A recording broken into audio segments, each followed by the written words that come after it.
Welcome to the Tim and Jenn Show, sitting here with my amazing wife, best friend, partner, co-host. Hi, I'm Jennifer Jimenez-Ryan, and I'm really excited to be here today. I really am. We've got a badass. We've got a badass warrior. I love you from the moment I met you. It was like electrifying. You're an incredible woman. So let me get into this first before you try doing all that. I know, and thank you for Our being incredible woman, a Chi-town native, 312 in the hood, in the house. Rivkah Reyes, which we'll go by Riv in a little bit.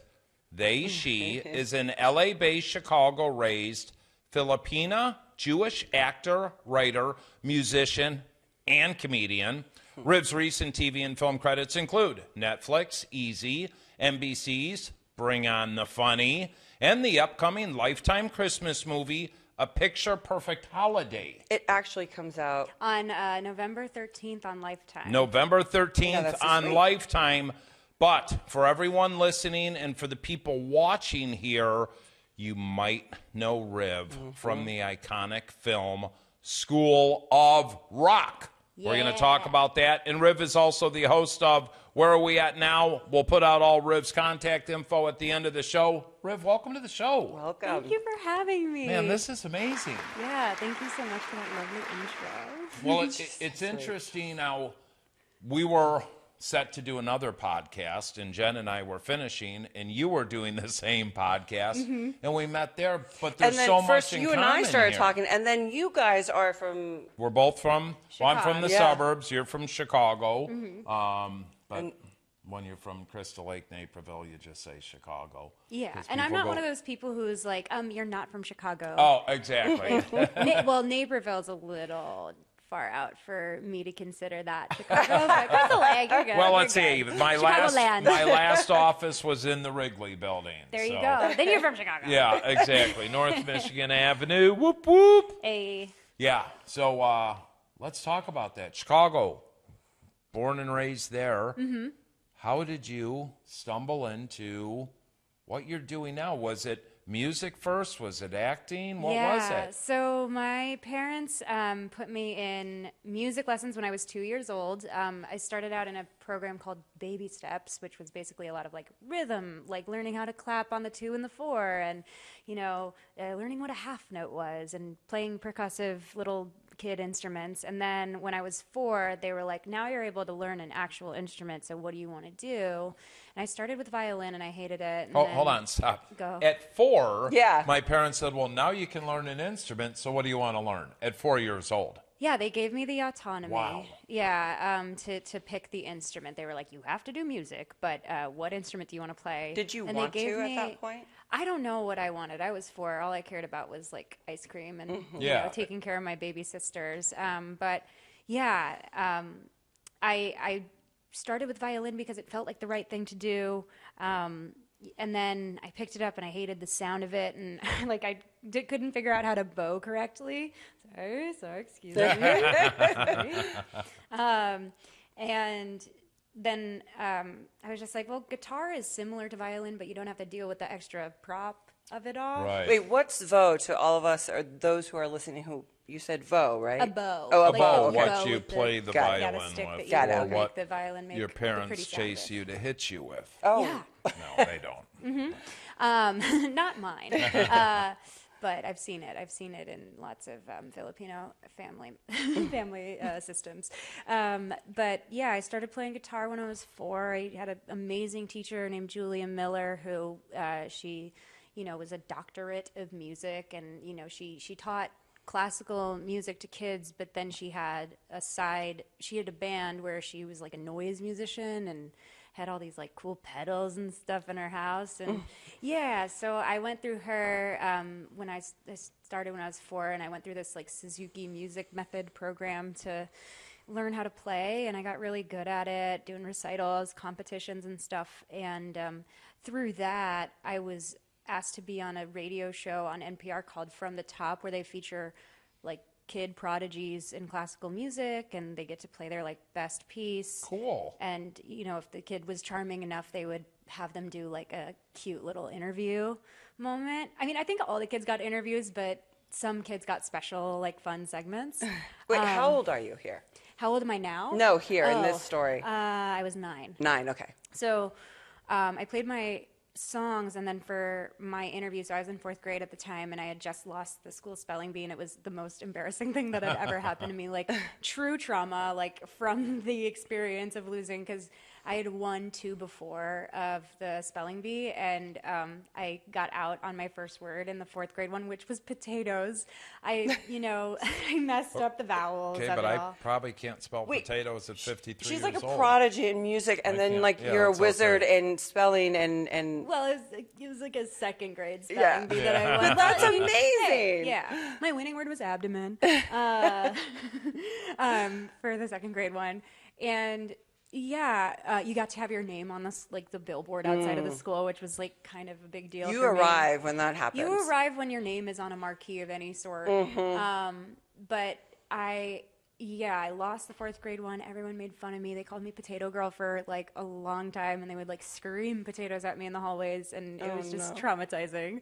I was already the weird one because I didn't do sports, and I was just like this weird classical guitar spelling bee girl, and when I was having my phone interview for the NPR show, they loved the story about the potato thing. So they were like, we're going to do like a spelling bee on the show for you, and we're going to rig it so that you win, so that you get your validation. Aww.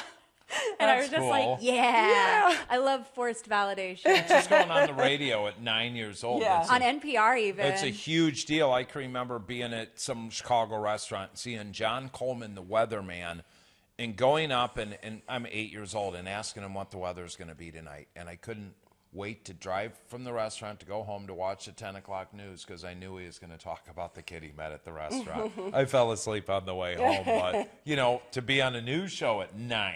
Mm-hmm. I mean, but like here you are, you start at 4, and then you're doing all these competitions, you're doing the stuff, you're like a wizard at spelling, and then like the revenge on NPR News, like, getting that thing. It's a lot of pressure, all the competition, all this stuff, and you're just trying to be a kid. Yeah. And you mentioned something earlier that I really want to touch on, but I'll probably forget because I forget everything lately. These days is you said in your Filipino the lifestyle, community. You saw a lot of people getting hit, and that's the culture. And I have that culture in the Latin, in the Hispanic world. So I've seen I think it. It's the thing with immigrant parents, and like also just like, I mean, my dad's not an immigrant, but on his side, he had a lot of that too growing up, like where like physical punishment was like okay, and it was the norm, and it was how you like kept your kids in line. It built character, and so that did happen in like my family a little bit. Like I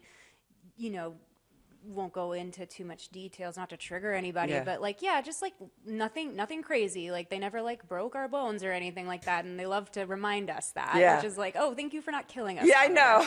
But like definitely not as bad as what they went through. Also, they love to remand you of that. Like, we had it worse, that. When I was like, a kid. You'll never know the pain that I suffered. Oh, yeah. But it is a common thing, I think, in brown families to, absolutely. And I just think in general, like a lot of, like boomer parents and kids like go through that. But it is a like commonly known thing for Filipinos to have the wooden spoon. Oh, we got my mom the chancla, of course. Yeah, the chancla, right? Yeah, like, the chancla. You knew what was good when your mom hit you and it broke. It's like, all right, now what are you gonna do? But we got the wooden spoon. But what I didn't like, my dad worked at the Board of Trade for 26 years, and if you wait till your dad gets home. So I screw up at 10 in the morning, and I'm in fear all day, waiting for my dad to come home. Is he going to yell at me? Am I going to get the silent treatment, or am I going to get the belt? What? So you live in fear. Okay, like we had the same childhood. Yeah, I got the belt twice. I got the belt a couple times. Never forgot that, but it's different times. I got to tell you though, with listening to you too, it's much harder, I think, raising a kid today. Oh, yeah. Than when you grew up, when we grew up, and when our parents grew up. And yeah, it was tough. It's tough for everyone. I don't care if you're raised in a multi-million-dollar, billion-dollar family. They still have trials and tribulations. See, people assume that everyone that's poor are the only ones. And, yes, it's harder, I understand, but everybody's got damn trials and tribulations. Yeah, I think it's hard to raise kids. Well, not that I know, I don't have any, but like, I think the pressure of I don't want to fuck this kid up because of the way that I'm fucked up gets really into. And I know from my parents, like, they made being good parents their higher power rather than making a higher power their higher power. Yeah. Right. And like they fucked up a lot. Like I always say when I'm talking about any of the, let's call it what it is, abuse that I went through as a kid from my family, like from my parents specifically, I always say that like they did the best with what they could. They used the tools that they had. Their tools were really rusty and sharp and left me with some illnesses, but it's similar. Yep. It's now I get to not do what they did. And that is also because you're so clear and you're so present and you're so in this moment right now. And it's very rare to have people be able to be in moment-to-moment experiences with other people and do what you're doing and under the spotlight and able to talk about what you're talking about and also be a woman in recovery and being a woman that is, multi-talented. And there's so many aspects about you that is so wonderful, but it's really hard. And I used to say, and I still say when I speak, like, my parents, they did the best they could. That doesn't mean they didn't screw up, because they did. And today, what I was taught in recovery is I get to forgive them. And I don't see them, I don't put them on a pedestal or beneath me. I see them as human beings, and, they're just trying to do the best they can. And with that, there's been a lot of healing. And that's one of the people, family, mom, dad, it's constant forgiving, even though my dad's not even alive anymore. And it's constantly going, okay, I see you did the best you could. I couldn't imagine doing what you were doing, Yeah, I honestly, at this point, I can't really afford the luxury of a resentment like towards my parents, because I just will like spiral. Well said. Thank you. Well said. That tells me, and Jen, girl, you got tools. Yeah. We want to talk to you about Clean Cause, better caffeine. What's in the can? Our organic, sparkling Herba Mate is a premium pick-me-up that won't let you down. Every can of Clean Cause contains 160 milligrams of better caffeine, and each sip supports recovery from alcohol and drug addiction. 50% of the profits go to assist people into sober living. Check out cleancause.com. Seaside Palm Beach is an executive luxury addiction treatment center located in Palm Beach, Florida. Our private clients come from all over the world, including business executives, professional athletes, celebrities, and more. Seaside Palm Beach offers first-class amenities and high-end accommodations, including a gourmet culinary experience, ocean views, pet-friendly facilities, and access to cell phones and laptops during your stay. If you or a loved one are struggling with addiction, please call us at 877-959-5053. Again, that number is 877-959-5053. You got a foundation. You got to. Yeah, That's right. I have all the apps and the, but yeah, I definitely, and I did go to see the Muscle Whisperer in Sherman Oaks. Have you heard of this lady? She does gua sha, like myofascial release therapy. It does not feel good. It's not like a nice massage. It's like literally 2 hours of you screaming and crying on a table while she gua shas you with like this little metal stone and gets all of the like fascial like release out of you. And it's triggering. It's hard. It's painful. I'm like full Sarah Paulson screaming on this table and crying. I've never heard noises come out of me like that. I felt like an animal. But I truly haven't had like a lasting resentful thought about my parents ever since, because I just know that they're untreated, and like I love them.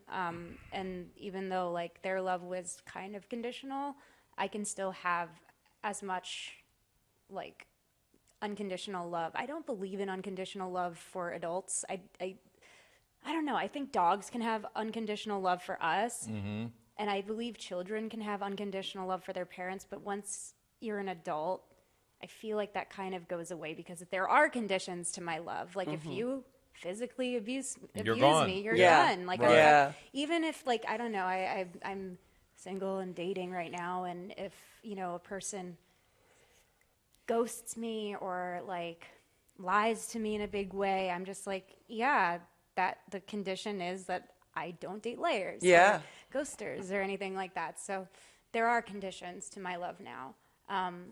However, with my parents, it is a daily practice for me of reminding myself that they are untreated children. Yeah. Like they're adult children And of I didn't want to alcoholics, spin you know? this on your parents at all here. I know. Not at so all. please don't. No, we can No. get off of that. So Yeah, I mean, I I'm love actually- your honesty. Thank you so much for that. There's something I want to jump into. When I was reading the bio and something I was getting hung up on, and you were trying to explain it to me. So, I'm a 53-year-old simple guy.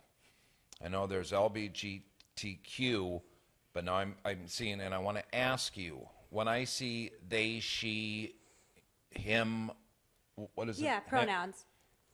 Okay, I'm also the guy, no bullshit. Uh-huh.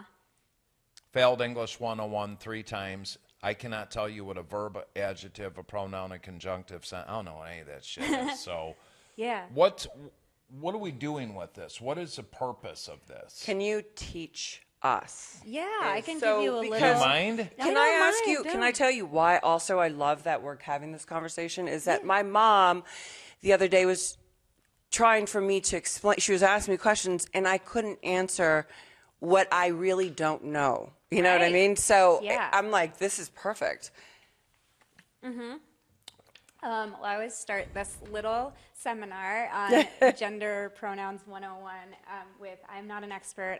This is just my experience and my understanding of it as I am an imperfect person and I am still learning. There's a new gender released every day on Spotify, and like I fuck up all the time. So for me, the pronouns are they and she interchangeably.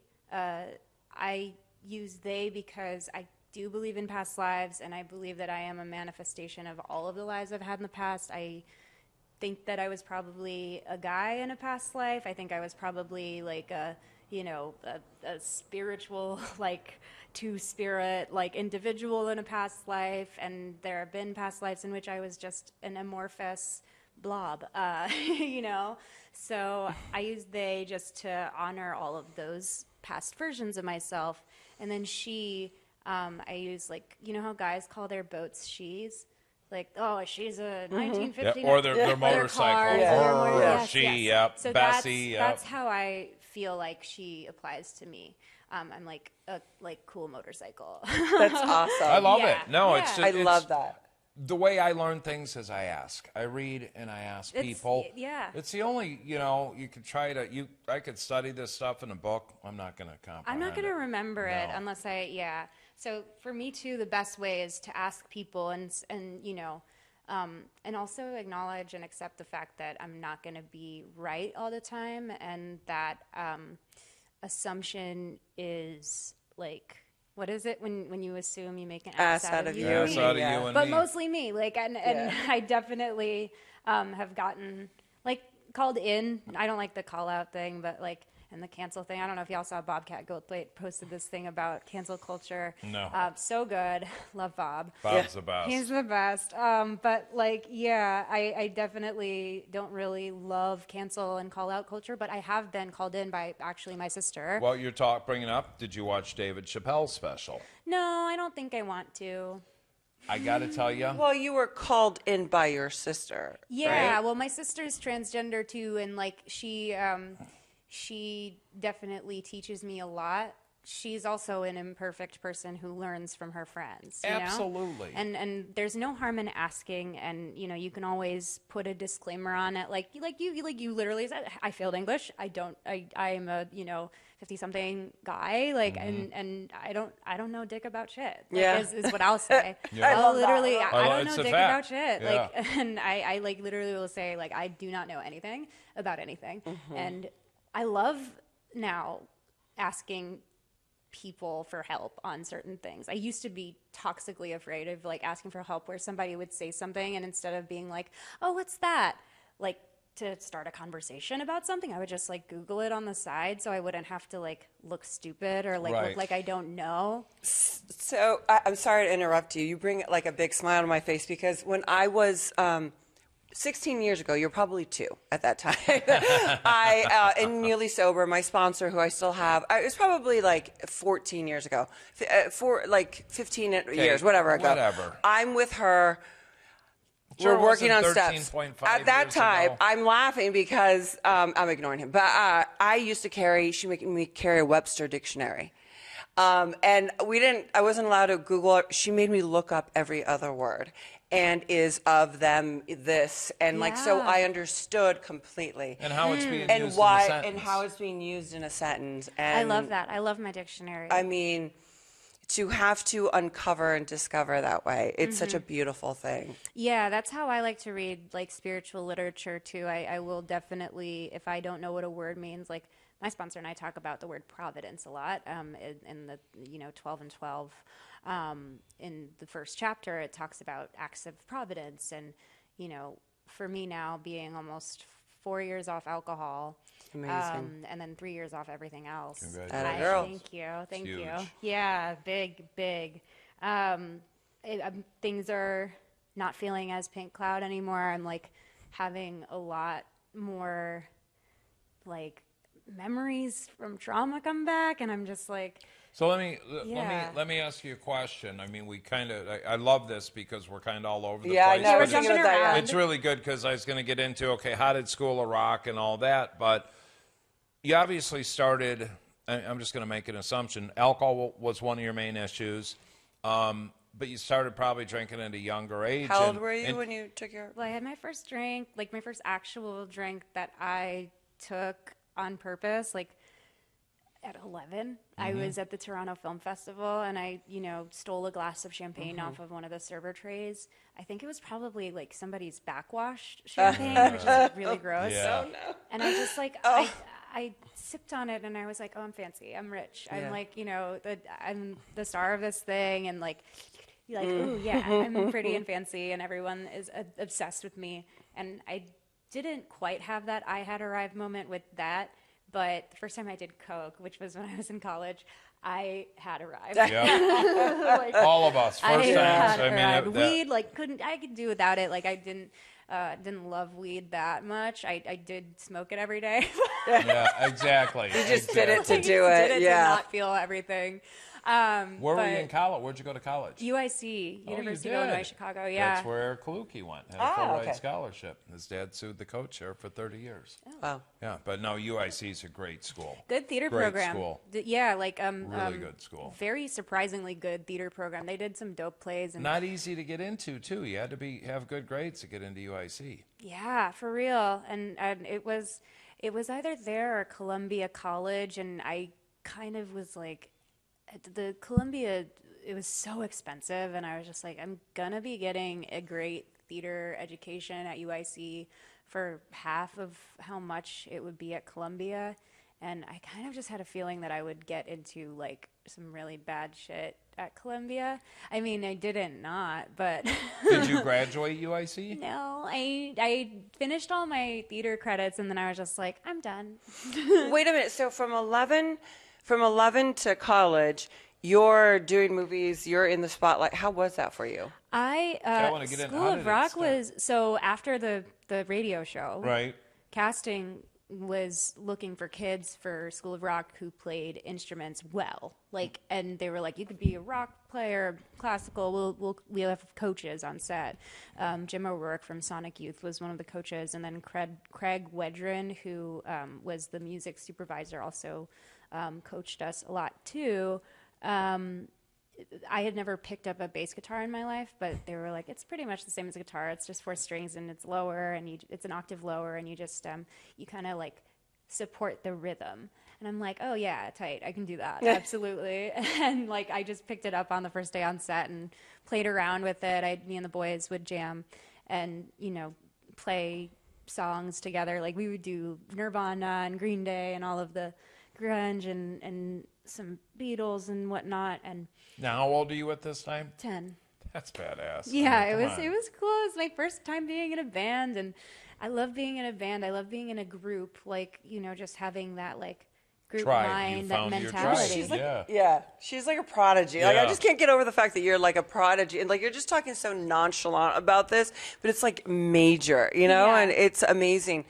I do want to say really quick before we go finish this part of the story, that 11-year-old self of you didn't know what to expect or how to be an 11-year-old girl that was in a movie, you know, I at had that no moment. idea. And that's why we create fancy and glitter and, you know. Well, that's literally like the champagne of it all. It was my first drink and my last drink. And I was definitely very allured or intrigued by the like how it looks in the glass, so like fancy and glittery, and the bubbles and everything, and so effervescent. But like, yeah, I definitely like, I remember being on set one day and having this kind of claircognizant like download from something we'll call God, just because it's a monosyllabic word that means a million different things. That was just like, your life is about to change, honey. Like, your life is about to be completely different.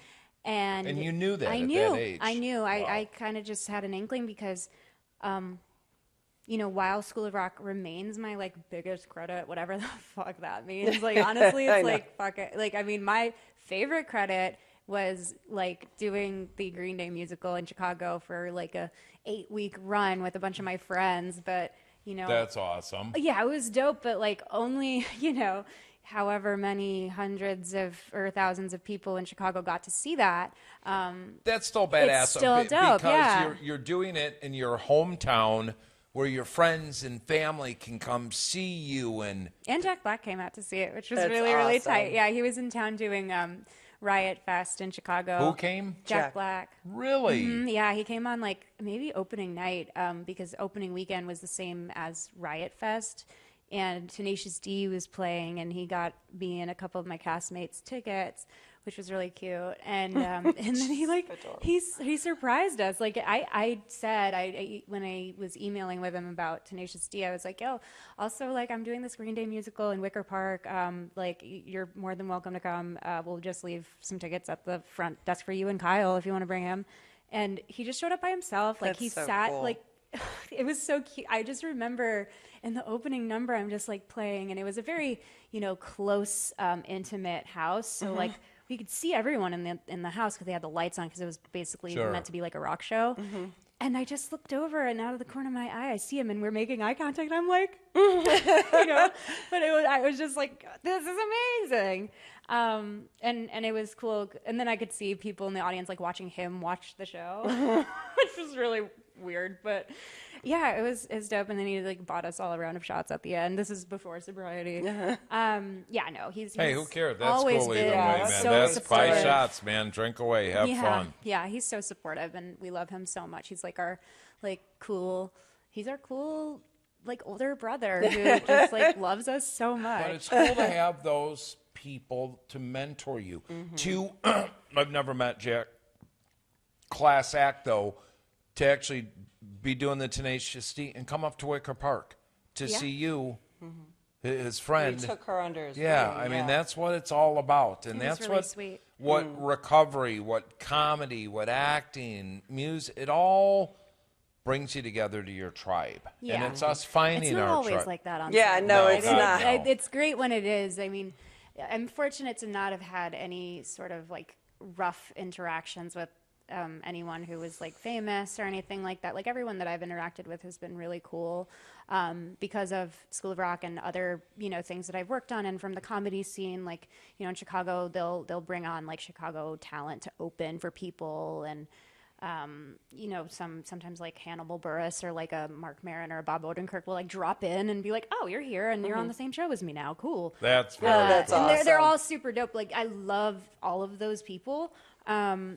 But I'm just really fortunate that School of Rock was my first professional gig because everyone was so warm. It was also like, I was at a Halloween party the other night and I was instantly recognized like by a group of kids. I mean, they were probably my age, but I feel like drunk They're people kids. are always kids. Like, Yeah. we love Yeah, I know. kids. You know, I was like, It was nice though, because it was a rave like downtown, and I never do anything like that. But it was like, it's Halloween, it's like gonna be fun, and I like so many like friends from like the recovery circle over there. Oh God, that's how it is. Thank God you're here, like Thank my God. North Star. It was great. Just every once in a while, if I was starting to feel weird, I'd like look over and see people from fellowship. I'd be like, oh, okay, thank God they're here. That's the thing that a lot of people don't understand. Like in Los Angeles and Hollywood, there's our 12-step community. Like we've gone, I got sober a million times, but I would go to bars or a club or an event, a red carpet there or whatever it is. And there's so many of us around, and everyone's always watching you and taking care. Like that's the great bond that we have here. We look really after each beautiful. other. There's something though for me that what you're talking about, watching you grow up in our eyes, though, and see you blossom, we're gonna take care of you. Do you know what I mean? People are gonna be attracted to you because you're such a beautiful girl. You're so kind, genuinely kind. And we want you all to, we want you to succeed. We want to see what your next steps are. Especially the generations that watched your movies and are watching them now. There's a lot of similarities in you two, in a sense. With my sobriety, you were discovered at 13 at a young age and thrown into a supermodel overnight, and then into the acting at the same age. Well, you're 20 or when but the move, just everything, and then trying to navigate recovery because you tried getting sober around the same age, and like I didn't get sober in the public eye, but I got sober at 2.5 years sober. So I was in the public eye this whole time. Like they've seen the goods, the ebbs and flows, and the But even prior, I'm talking, you were in and out of the room. Yeah, I mean, I was at that time though. It was so hard. It was of the mind of like I can't tell anybody that I'm sober. Like it's anonymous. It was that like.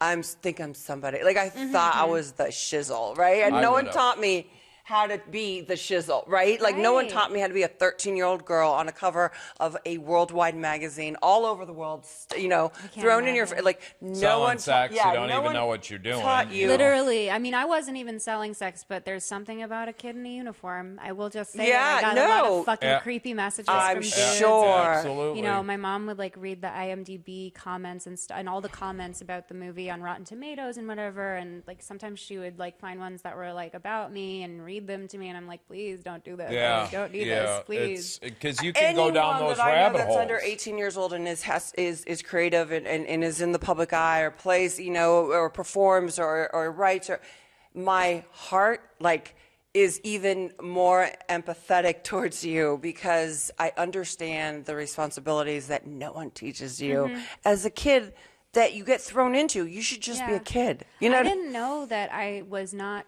conventionally beautiful as a kid. I know, I'm a fucking 10 now, but right? That's right, girl. Damn That's straight, right. You are. You absolutely are. From Jakarta. Bam. You absolutely are. I'm going to tell you what my wife would say. If we were driving down and saw you, she'd just be like, fucking own it. We're go driving, girl. That's hot. I love women that's like what that. I like about here. There's this guy strutting down the road in a designer lady's outfit. I love him. But his hair, he just looked like, I'm like, man, that guy is fucking owning it. Oh, yeah. Oh, he was all just, Fendi out with a little crop top. He was like... Confidence is so sexy. And it's that guy I like to say, you know what? Take me shopping. Yeah. Go dress me. That's how I learned to get dressed. I'd always go in and say, see a crop top? You in a crop top? Not cute. He doesn't know what we're saying. We're like going down. What are you talking Because I said he was wearing a crop top. You want me to start giving away some of your secrets? No, the guy that was walking down. I thought you were talking about me. Not picking on you. No, the guy from... No. Oh, that's so funny, though. Hold on. I want to know where was School of Rock filmed? We filmed in New York. In New York it was filmed. Yeah. So then you transition from there. Then what do you get into? I went back to Chicago. I went back to Chicago, went back to school. Kids were meaner than when I left them, which is like, of course, my mom would always say, it's because they're jealous. I'm like, no, I think it's because kids are just assholes, to be honest. Right. Like, I don't think they're actually jealous. Maybe some of them were, but kids were real fucking mean. And they had to pull me out of my school because a man, like a random dude, showed up with a paparazzi guy, came up to, I think he was a paparazzi. He might have just been fucking creepy. Showed up to my school while we were on the playground and started taking pictures of me and asking questions and stuff. And the like authorities at the school were like, yeah, like there's nothing we can really do about that since it's like y'all's responsibility for putting her in the public eye like that. What? So they were like, oh, no, we are pulling you out. And they put me in this private school. Yeah, I don't know how the info got out that I went to that school. It's kind of fucked up. But yeah, I switched schools and went to a smaller Catholic school, which Well, the nuns, the penguins. as a Jew, it was weird. Oh, man, no. that's... It's really weird. Wow. Yeah. It That's- was just in the neighborhood. It was like That was close the enough that we closest, could so we'll walk. send you to the Catholic school. Yeah, it was just close enough that we could like walk there. And, Hail and- Mary, full of grace, the Lord Was is that with hard thee. for you? No, I mean, I liked everyone there. They were all like, I mean, but of course, every time I went to a different school or entered a different community, like I remember going to like summer camp and having the thing be revealed that I was in School of Rock, and everyone's, oh my God. And still to this day, like, I mean, I was just on a Zoom meeting for this thing that I'm working on tomorrow. And, you know, I was introduced to the group as like the bass player from School of Rock, which I never get sick of it anymore, but I definitely had like a big old chip on my shoulder about it before I got sober, for sure, from when it happened till when I got sober. Because I was just like, is that all I'm going to be known as for the rest of my fucking life? And it's like, now I'm like, if it is the thing that I end up being known for the rest of my life, tight. School of Rock's a great movie. It raised Oh, the yeah. generation. Yeah. You know, It did. If you really Oh, think... girl, the sky's the limit, please. But if you think That's of the not grand it. scheme of Your things, story's not I mean, done, girl. Your chances of getting that Promise you. position in that movie were 1,000,000,000 to 1. Yeah. You got it. And now you're out here in Beverly Hills, And you keep California. it, like, to keep it up, to keep going, and, like, When did you- evolving, like, and growing in the public. It's a big responsibility. What was the jump from Chicago coming here? When did that happen? So fortunately, thank God this happened when I was bottoming out in Chicago from alcoholism and drug addiction and toxic relationship patterns with narcissistic, abusive people, which we love. Wait, are you reading my story? Yeah. You know, Not unique now. experience. No one is alone. Yeah. I had been working on a play in Chicago that had decided to bring the show to LA to the Kirk Douglas Theater in Culver City, and they were like, Riv, we would love for you to come with us. And I was just like, tight, I'll go. Like, get me the fuck out of this place. Like, it's my hometown. It started to feel less like my home and more like my hometown. Mm-hmm. And in Chicago, I know for comedians and actors and anyone kind of performance-y, there is a ceiling where when you reach it, you're done. You're just like, you okay. you can do Zanies, you can do Yeah, Second literally. City. You can only go so far. My And I had brother done lives it. right there. It's like, all right, now you're going to New York or L.A. Yeah, I had done Second Yep. City. I had done Steppenwolf. I had done a bunch of plays. Yep, and Steppenwolf, sure. You know, and I was just like, yeah, it's time to go. And I had, you know, this play that I was working on. It was a Hamilton parody. It was when Hamilton first came out, and everyone was obsessed with it. It was called Spamilton. It was like by the Forbidden Broadway guys, and it was really fun. And I had a great time. And I was like, pretty sure I was going to move to New York, but then when they offered the LA thing, I was just like, let's do LA. Fuck it. Why not? What do I have to lose? I've lost everything already, and including all of my brain cells. So let's go. And I, 4 years ago yesterday, actually moved here. Awesome. So it's my Congratulations. Congratulations. LA anniversary. I was Wow. highly cocained up on the plane with my dad. It was That's rough. a hard flight. My dad had That's just a hard no flight. idea. He had Jack, no idea. Sit next to your Jack old man. on coke next to dad on a plane is a freaking hard one On to Halloween, do. even. Ay, Dios. No, I couldn't have done Wow. it Yeah, on yeah. Halloween. It was- I well, mean, yeah. my dad's not here, but Should have ate some mushrooms or something. I never got into psychedelics. I think I only did. That's a joke. mushrooms, Jen just like- gave me a look like, why would you no, say I'm like that? my lips itching. Oh, That's really okay. what I'm thinking about. It's Yeah. all- Yeah, you were the right coke. now. I was a coke and sitting guy. there in Chicago, there's plenty of it. Lots of coke in the comedy scene in Chicago, for real. Like that's where I literally did coke for the first time in the Second City bathroom. Sorry, Second City. Sorry, bring me back sometime. I probably won't come. That's right. I shot a lot of heroin in the Starbucks next door. In the Oh my God, I bathroom. bet. Oh, lot of heroin. jeez. Yeah. Love. Yeah, I never got into heroin either, but I definitely did a lot of coke in the bathrooms at Second City. I while did a was lot of working coke at there. the Saturday Night Live bathrooms. I'm not gonna lie. I'm trying to think, like, where's my cool bathroom story? Yeah.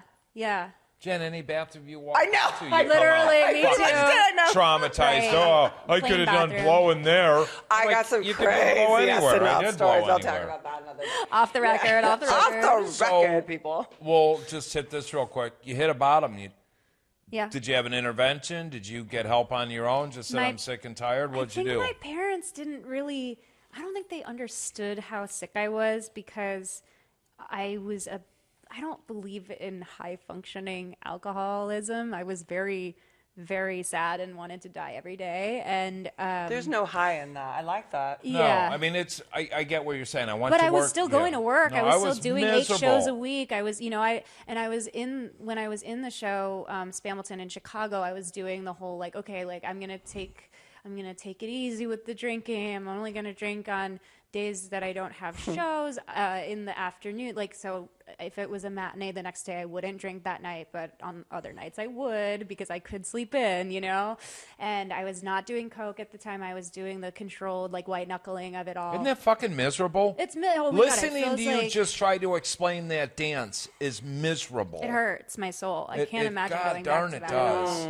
But That run you hit me have when you such just said a- that. It hurts your soul. Yeah, you have 3 or 4 times in the past 45 minutes, you've just said a couple words or phrases that are fucking She Mike, literally says words yeah. that are things that I would only Power. that I would talk about, or that with my girlfriends that are solid. You are a very you are in tune solid. person, Riv, and I'm not just saying that. I mean, you. She's very connected. your Her energy, vibration is so yeah. I got a really strong higher power who loves me so much, and I have a sponsor who made me circle every word in the big book and really, really noodle it out, and muck up that thing. My book is just falling That's apart. awesome. And it is, I do give a lot of the credit to God, and then also myself.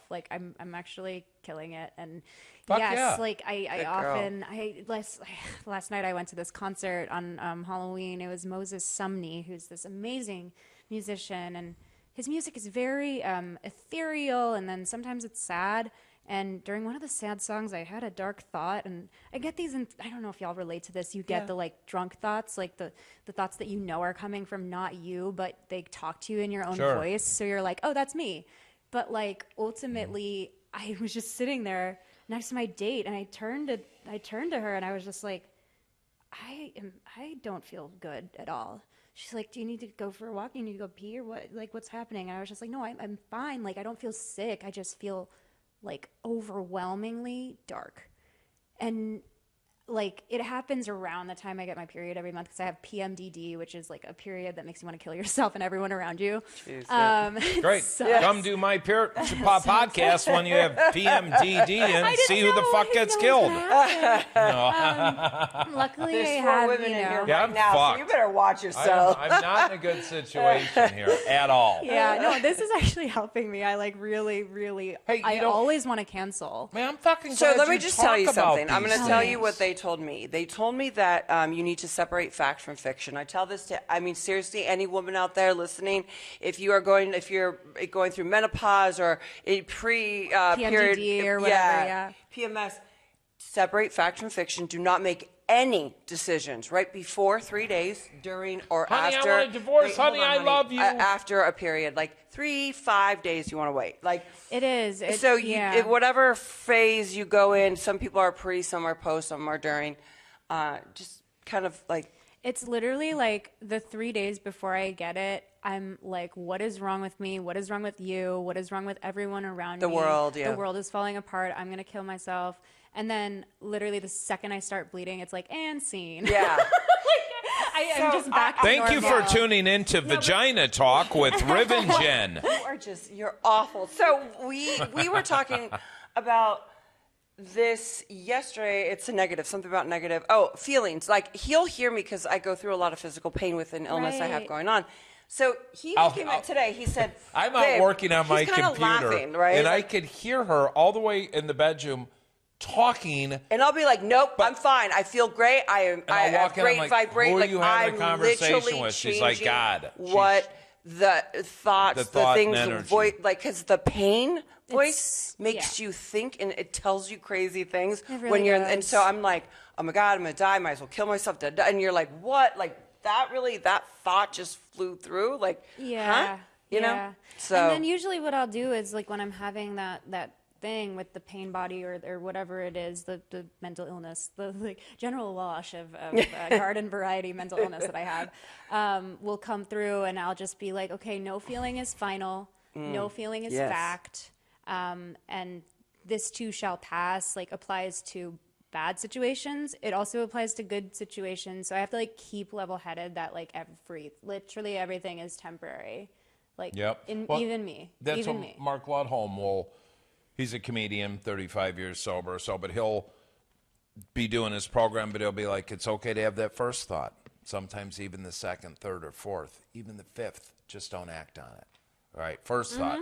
Okay, real, fact, fiction. Second. Yeah. well, thought. I tell him all the It's time. never fact. Yeah. Like, first thought for me is always just like, I should start an OnlyFans. Like, Yeah. it's like, no, don't. Like, nothing wrong with it, but not for me. I've tried to get her to do it. I said, look, if we just set up you were a supermodel, one of the Maxim's top 100s, actress. Let's set this shit up. All I got to do is take some photos. I'll do it all, and we'll make good money, and you can go get your nails done. He was going to do a fake account, like, under my name. He's not, There though. was actually a guy, he put a post You're up, terrible. and he said, God, made $8,000 on my OnlyFans Honey, account from do my you know wife, how bad from this my sounds? wife's page.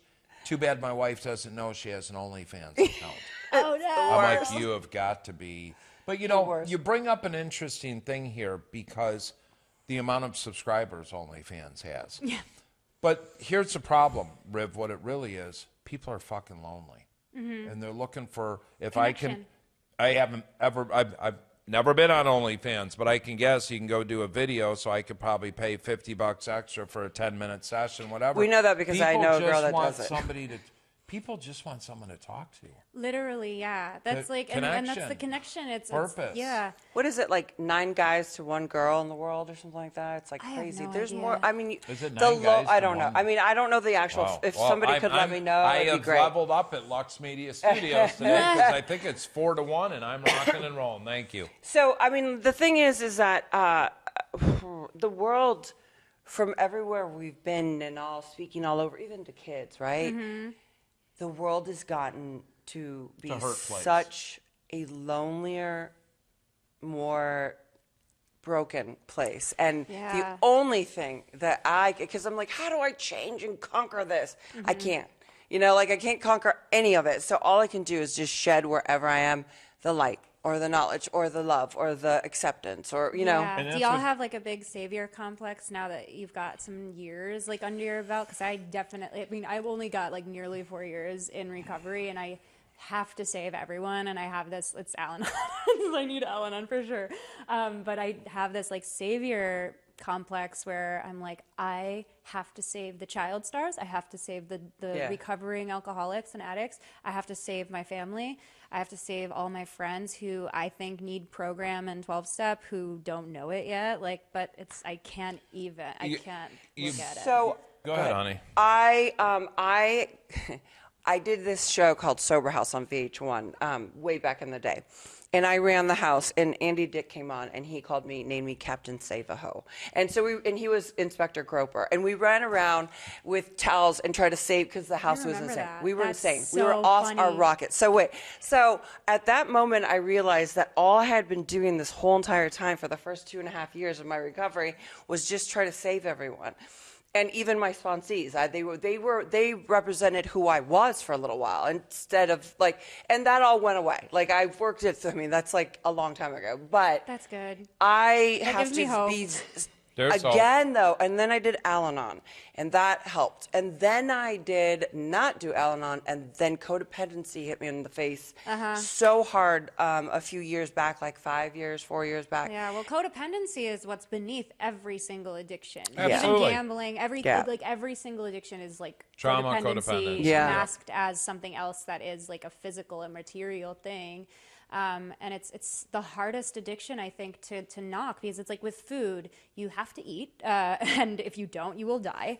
And if you do too much, you will die. With drinking, there's a certain point at which you will die physically from physical health issues. Gambling, you're going to run out of money. You won't be able to feed yourself, Mom and you'll will kill die. you. Yeah. Right? Or it'll kill you because of, you'll Gambling, fuck with borrowing, somebody.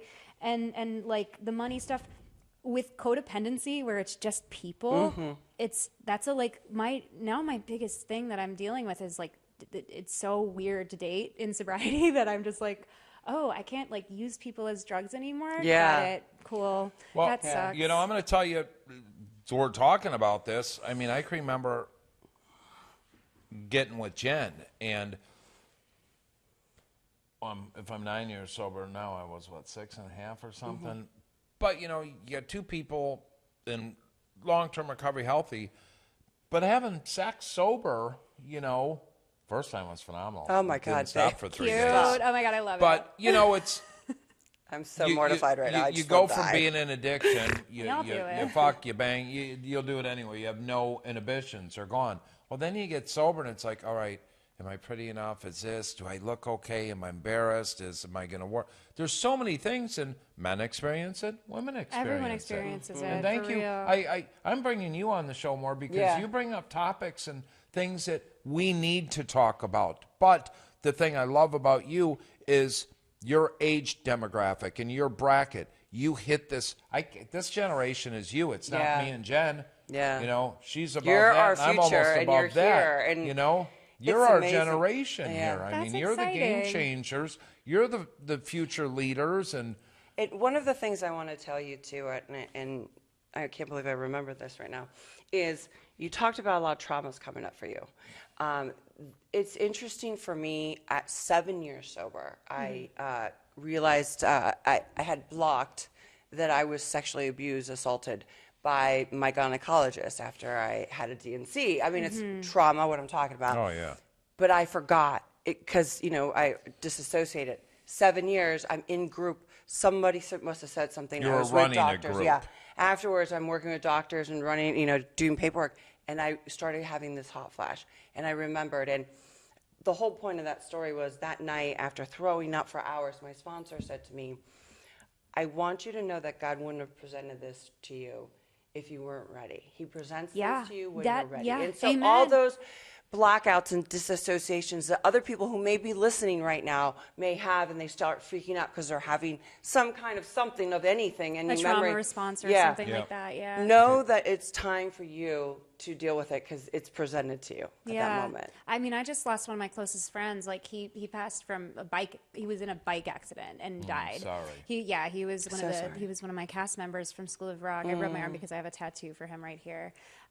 Kevin Clark, and he was my first friend in the movie. He remained the person I was the closest with from the movie because we're both in Chicago, and he died in May, and I was like, God, why did you do this to me?